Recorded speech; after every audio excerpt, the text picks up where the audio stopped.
जिल्हा परिषद पाणीपुरवठा विभागाअंतर्गत जलजीवन मिशन ही योजना राबविण्यात आलेली आहे। यामध्ये 50% राज्य सरकार आणि 50% केंद्र सरकार अशा ग्रांट या ठिकाणी उपलब्ध होतात। या योजनेअंतर्गत या जिल्ह्यामध्ये आपण 645 गावाचा एक कृती आराखडा तयार केला होता।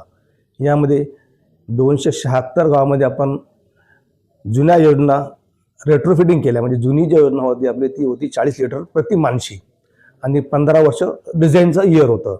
जलजीवन मिशनमध्ये हा निकष बदलून प्रति माणशी 55 लिटर पाणी पुरवठा करावा आणि योजना 30 वर्षासाठी डिझाईन करावी या संकल्पानुसार योजना करण्यात आल्या।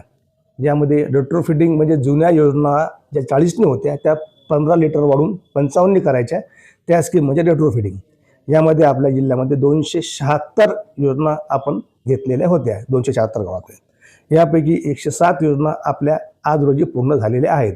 दुसरा प्रकार होता आपला नवीन योजना, म्हणजे ज्या ठिकाणी जुन्या योजना होता त्यांचं डिझाईन कालबाह्य झाले होतं, त्याची ओपनची कामाची नव्हती, त्या ठिकाणी आपण नवीन योजना प्रस्तावित केल्या। अशी 369 गाव होती। 369 गावापैकी आपल्या 75 योजना आज रोजी पूर्ण झालेल्या आहेत।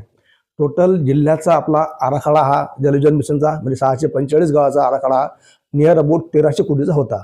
त्यापैकी आपल्याला 595 कोटी हा निधी प्राप्त झाला व तो खर्च करण्यात आला 100%। बाकीचा निधी अजून प्राप्त व्हायचा बाकी आहे। टोटल जिल्ह्याची आपली फिजिकल प्रोग्रेस जर बघितलं कामाचा तर हा 80% आहे आणि फायनान्शियली प्रोग्रेस आपला 49% येतो।